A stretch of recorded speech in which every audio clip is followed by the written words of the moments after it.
Hello friends, आज के video में हम लोग डिस्कस करेंगे अबाउट हेडर फाइल्स और सी के प्रोग्राम का बेसिक स्ट्रक्चर समझेंगे क्या है।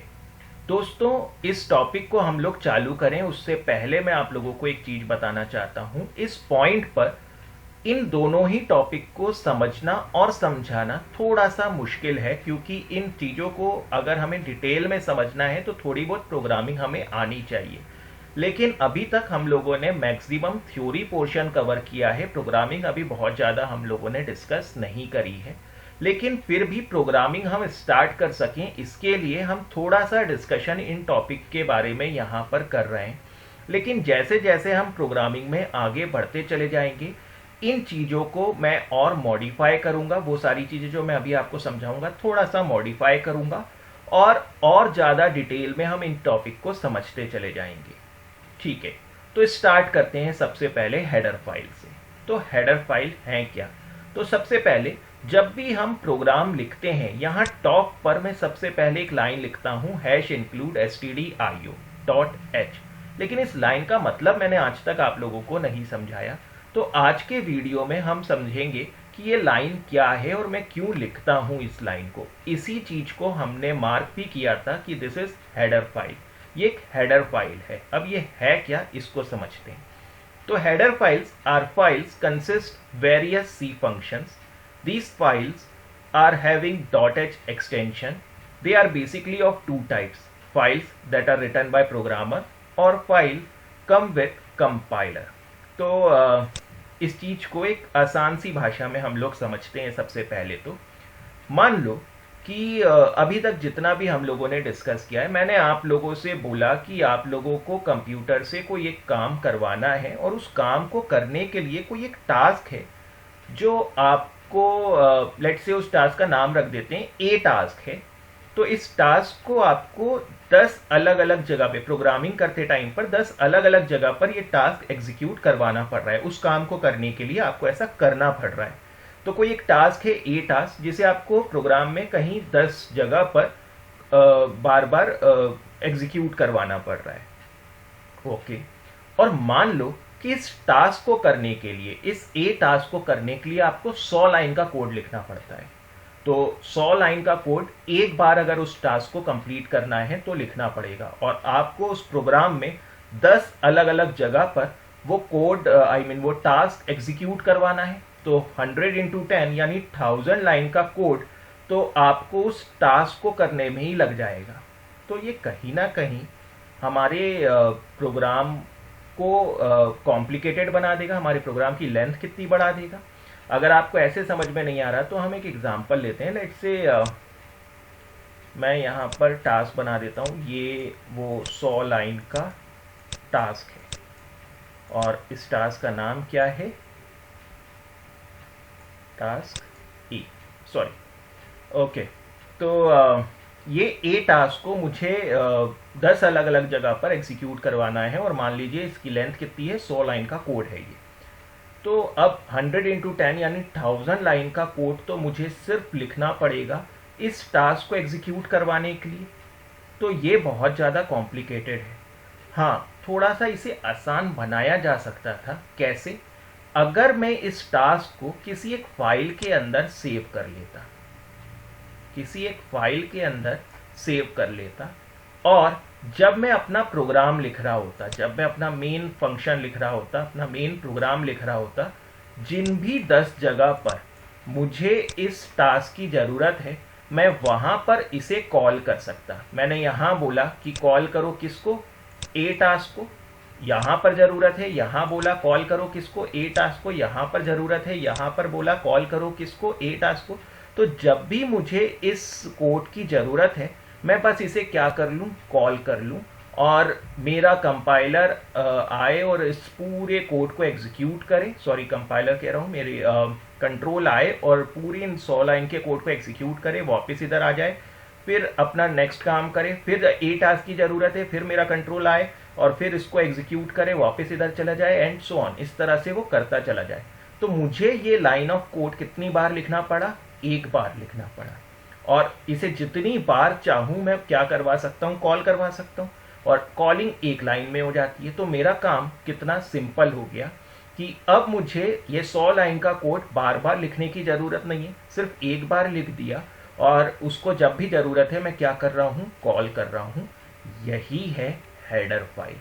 तो वो फाइल जिसके अंदर हमने पहले से ही कुछ टास्क बना बना कर क्या कर दिए हैं, सेव कर दिए हैं, आर कॉल्ड हेडर फाइल।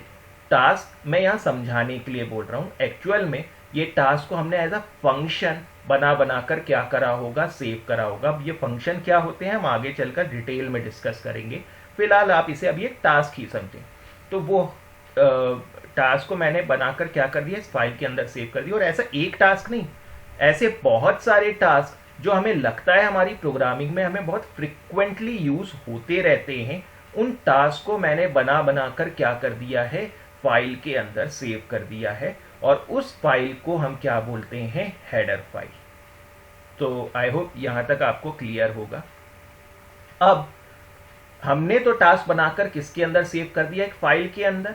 अब जब भी हम प्रोग्राम लिखते हैं हम उस फाइल को क्या कर लेते हैं, अपने प्रोग्राम के साथ अटैच कर देते हैं कि ये सारा काम तो करना है और कुछ काम ऐसा है जो मैंने किसी और फाइल में बनाकर सेव कर दिया है और वो फाइल तुम्हें कहाँ से मिल जाएगी, इस नाम की फाइल मेरे सिस्टम पर तुमको मिल जाएगी, जिसे हम क्या बोल रहे हैं, हेडर फाइल। तो हमारा कंट्रोल जाएगा वहां से सारा कोड उठाकर लेकर आ जाएगा। तो ये पर्पस है किसका, हेडर फाइल का। अब थोड़ा सा और डिटेलिंग में समझते हैं। जैसे हम लोगों ने लास्ट वीडियो में समझा था अबाउट प्रिंटफ फंक्शन और स्कैनफ फंक्शन। तो ये प्रिंटफ क्या है, एक फंक्शन है जिसका काम क्या है, आउटपुट स्क्रीन पर डिस्प्ले करना। तो आउटपुट स्क्रीन पर डिस्प्ले करने के लिए सिर्फ एक लाइन बस प्रिंटफ लिख दूंगा तो क्या आउटपुट स्क्रीन पर डिस्प्ले कर देगा, नहीं। इस प्रिंटफ के पीछे बहुत सारा कोड करा गया होगा, तो लगभग 100-150 लाइन का कोड करा होगा। अब मेरे प्रोग्रामिंग में मुझे 50 बार कोई चीज डिस्प्ले करानी है, तो 50 बार वो 100-150 लाइन का कोड थोड़ी ना लिखूंगा। तो हम किसको कॉल कर लेते हैं, प्रिंटफ को। तो ये प्रिंटफ बेसिकली एक फंक्शन है जिसकी कोडिंग एक्चुअल में बनाकर हमने किसके अंदर रख दिए है, एक फाइल के अंदर। ठीक उसी तरह से स्कैनफ, उसकी भी अच्छी खासी कोडिंग होगी, लेट से 200-300 लाइन की। तो उसका कोड भी बनाकर हमने क्या कर दिया है, एक फाइल के अंदर सेव कर दिया है और वो सब एक ही फाइल के अंदर सेव कर दिया। और फिर जब भी हमें हमारा काम करवाना होता है हम इस फाइल को क्या कर लेते हैं, कॉल कर लेते हैं, अपने प्रोग्राम के साथ अटैच इंक्लूड करवा लेते हैं और फिर अपना प्रोग्राम लिख देते हैं। अब जब भी मुझे डिस्प्ले करवाना है या यूजर से इनपुट लेना है, मुझे वो 100-150 लाइन या 200 लाइन का कोड लिखने की जरूरत नहीं है। हम तो बस क्या लिख देते हैं, प्रिंटफ या स्कैनफ, क्योंकि यहाँ पर जैसे मैंने इसे ए नाम से सेव किया था, उनके कोड को मैंने प्रिंटफ या स्कैनफ के नाम से सेव किया हुआ है।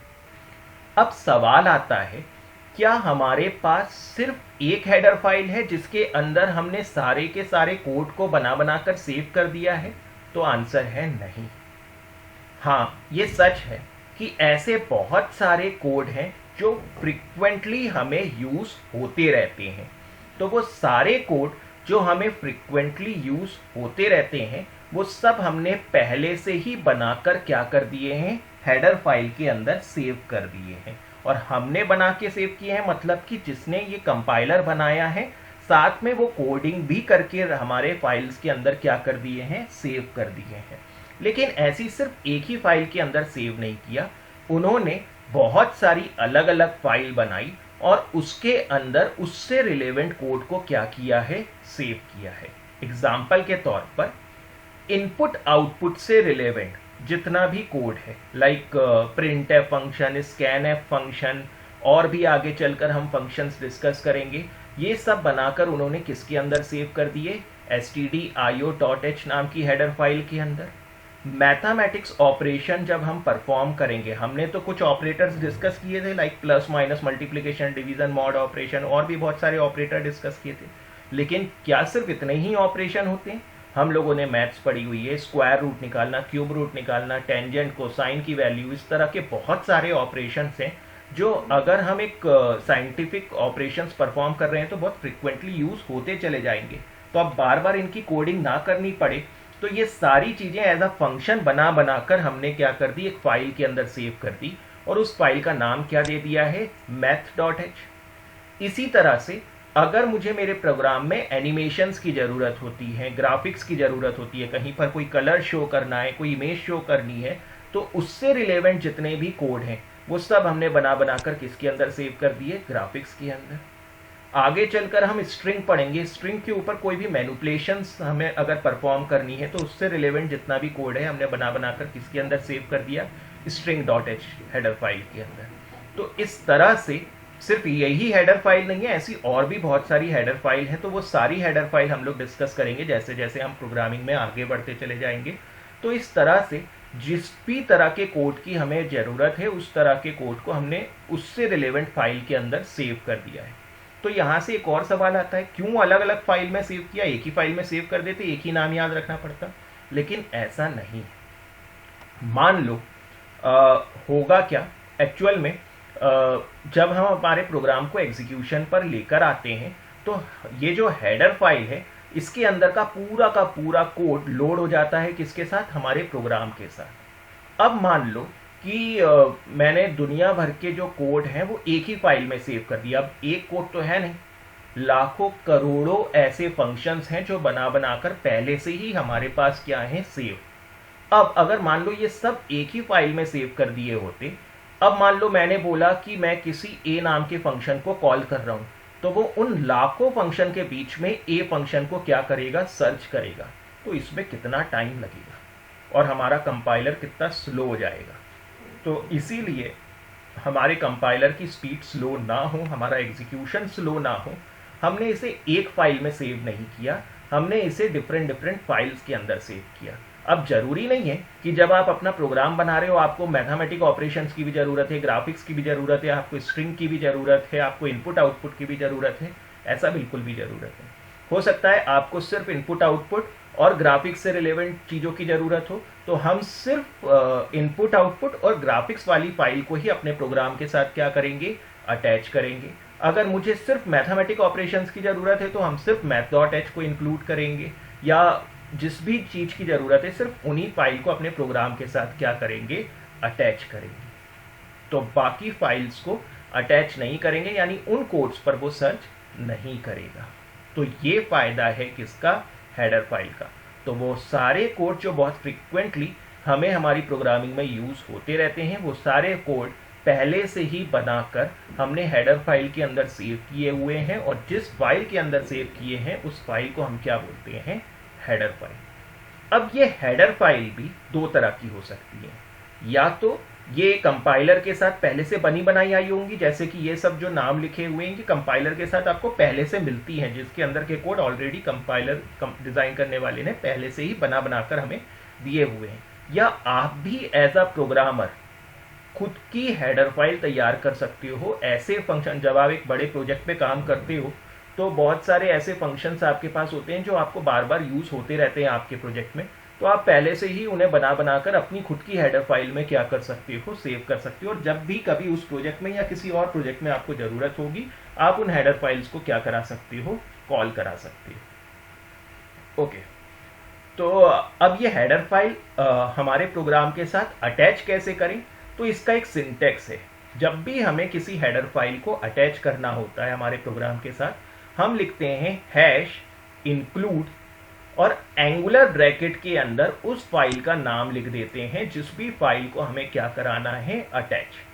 अब यहाँ डबल कोट के अंदर भी लिख सकते हैं, वो कब किन सिचुएशंस में लिखेंगे। बेसिकली जब हम खुद की हेडर फाइल बनाते हैं तो डबल कोट के अंदर लिखते हैं, एंगुलर ब्रैकेट के अंदर हम सिस्टम क्रिएटेड फाइल्स को डिफाइन करते हैं। तो ये सारी डिटेलिंग हम आगे चलकर डिस्कस करेंगे। फिलहाल अभी के लिए आप इतना समझें कि हम लिखेंगे #include और एंगुलर ब्रैकेट के अंदर उस फाइल का नाम लिखेंगे जिस भी फाइल को हमें अटैच कराना है। तो अगर मुझे printf या scanf जैसे फंक्शंस को यूज करना है तो हम इंक्लूड कराएंगे stdio.h, क्योंकि printf और scanf की डेफिनेशन किसके अंदर लिखी हुई है, stdio.h, standard input output header file के अंदर। इसीलिए हर बार मैं stdio फाइल को अटैच कराता था, क्योंकि मैं printf या scanf फंक्शन का यूज कर रहा होता। अगर मैं इन फंक्शन का यूज अपने प्रोग्राम में नहीं कर रहा होता तो मैं ये फाइल्स को अपने प्रोग्राम में अटैच नहीं करवाता। ओके, जरूरी नहीं है कि एक ही फाइल अटैच हो, आप एक से ज़्यादा फाइल भी अटैच कर सकते हो। लाइक मैं मैथमेटिकल ऑपरेशन परफॉर्म करवा रहा हूँ, जिसमें मुझे साइन कोसाइन की वैल्यू या square root cube root value निकालनी है या पावर कैलकुलेशंस करवानी है, तो मैं इनके बने बनाए फंक्शन को यूज़ कर सकता हूँ जो किसके अंदर डिफाइन है, math.h के अंदर। तो यहाँ पर इसी के बीच में एक और लाइन लिख देता, hash include math.h angular bracket के अंदर। अब पहले stdio लिखता या मैथ लिखता कोई फर्क नहीं पड़ता, आप पहले कोई भी हेडर फाइल लिखो, जो भी हेडर फाइल लिखोगे उनका कोड आपके प्रोग्राम के साथ अटैच हो जाएगा। ऊपर लिखो या नीचे लिखो, इससे कोई फर्क नहीं पड़ता। लेकिन हाँ, ये जो फंक्शन हमने यहां से चालू किया है, इस फंक्शन से पहले हमें ये लिखना होगा, यानी प्रोग्राम के टॉप पर, हमेशा टॉप पर ही हम क्या लिखेंगे, हेडर फाइल्स को डिक्लेयर करेंगे। तो यहां तक क्लियर है। और क्योंकि हमेशा प्रोग्राम के टॉप यानी हेड पर लिखते हैं, इसीलिए इन फाइल का नाम क्या पड़ गया, हेडर फाइल। और इनका एक्सटेंशन हमेशा क्या होता है, .h। तो हर फाइल का एक टाइप होता है जो सिस्टम को बताता है कि वो फाइल किस टाइप की है। इसी तरह से ये .h एक्सटेंशन हमारे सिस्टम को बताता है कि एक सी की हेडर फाइल है, सी या C++ की हेडर फाइल है। तो हमेशा फाइल के नाम के साथ आपको क्या अटैच करना होगा, एक्सटेंशन .h। तो आई होप आपको समझ में आया होगा हेडर फाइल क्या है, उसकी प्रोग्रामिंग में क्या यूज है, कितनी हेडर फाइल्स इंक्लूड करनी है। मान लो मैंने यहाँ पर 5 हेडर फाइल्स इंक्लूड करा दी और उनमें से कुछ ऐसी हेडर फाइल इंक्लूड करा दी जिनके कोड को मैं अपने प्रोग्राम में यूज ही नहीं कर रहा, तो क्या कोई एरर आ जाएगा? नहीं, कोई फर्क नहीं पड़ता। आप जितनी चाहो उतनी हेडर फाइल्स को क्या करा दो, अटैच करा दो, भले ही उनके कोड का आप अपने प्रोग्राम में यूज नहीं कर रहे। लेकिन ये एक अच्छी प्रैक्टिस नहीं है, क्योंकि आप जितनी फाइल्स यहां पर इंक्लूड करा दोगे उनके कोड उठकर आपके प्रोग्राम के साथ अटैच हो जाएंगे। अब जब आप किसी भी फंक्शन को कॉल करोगे तो वो उन सब कोड के बीच में आपके फंक्शन को सर्च करेगा। तो जितना ज़्यादा आपने फाइल अटैच करा के रखी होगी, सर्चिंग उतनी ही क्या हो जाएगी, स्लो हो जाएगी। तो बेस्ट प्रैक्टिस यही है कि आपको जिन फाइल की ज़रूरत है सिर्फ उन्हीं फाइल्स को क्या करो, अटैच करो। हो सकता है यहाँ पर आपको थोड़ा सा हैवी लग रहा हो कि यार मुझे नहीं समझ में आ रहा मैं किन फाइल्स को अटैच करूँगा, किन फाइल को नहीं। तो अभी आपको ये सोचने की ज़रूरत भी नहीं है, क्योंकि अभी तो हमें पता ही नहीं है कि किस फाइल के अंदर क्या मिलने वाला है। तो जैसे जैसे हम प्रोग्रामिंग आगे करेंगे हमें खुद ही पता चल जाएगा कि हमें किन फाइल्स की ज़रूरत है और किन फाइल्स की नहीं। यहाँ तो बस हम ये समझ रहे हैं कि हेडर फाइल है क्या और कैसे हम किसी हेडर फाइल को अपने प्रोग्राम के साथ अटैच कर सकते हैं। तो हैश इंक्लूड और एंगुलर ब्रैकेट के अंदर क्या लिख देंगे, उस फाइल का नाम विद एक्सटेंशन .h। stdio यानी standard input output header file, जिनमें से अभी हमें सिर्फ 2 फंक्शन जो हम पढ़ चुके हैं मिले हैं, दैट इज printf और scanf। ये दोनों फंक्शन बने बनाए हैं, हमने नहीं बनाए, और ये पहले से डिफाइन है किसके अंदर, stdio.h हेडर फाइल के अंदर। तो मेरे ख्याल से ये चीज़ आपको क्लियर होगी। हम नेक्स्ट टॉपिक पर आ रहे हैं और हम डिस्कस कर रहे हैं basic structure of C programme.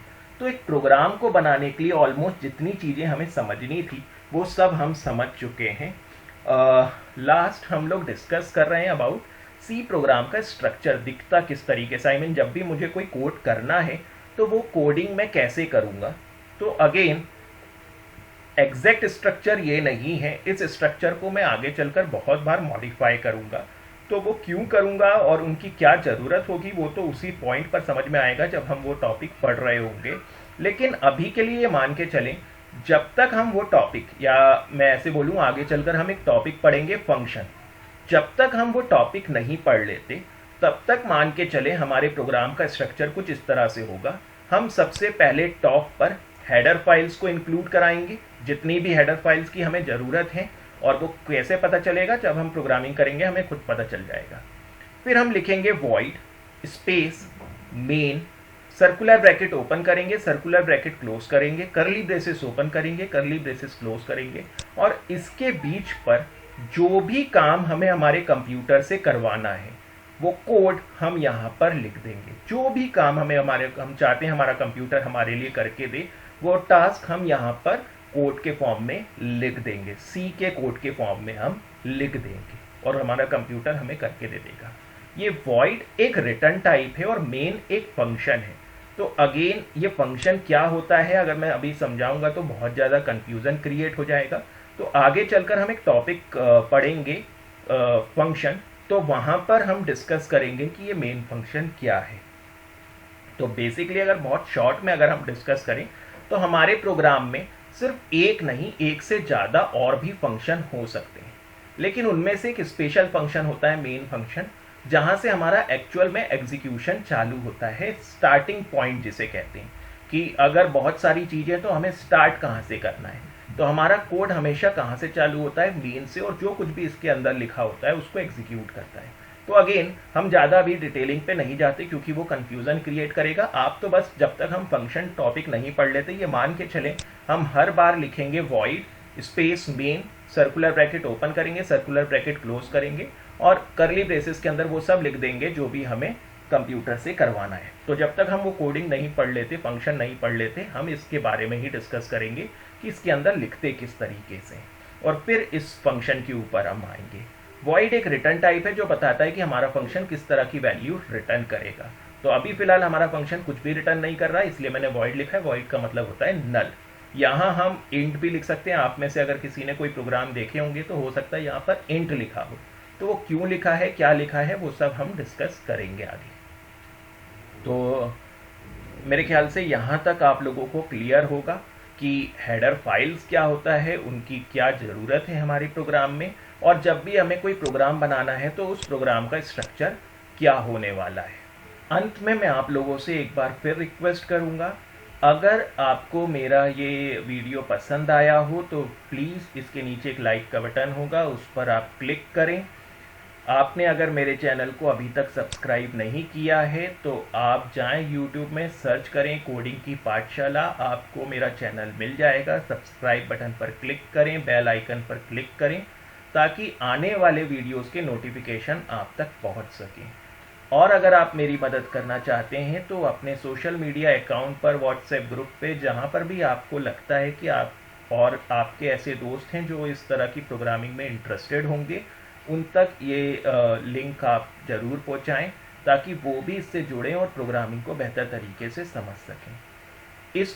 इस चैनल की लिंक और प्लेलिस्ट की लिंक मैंने मेरे वीडियो के डिस्क्रिप्शन में मेंशन की हुई है, आप वहाँ से उसको ले सकते हैं।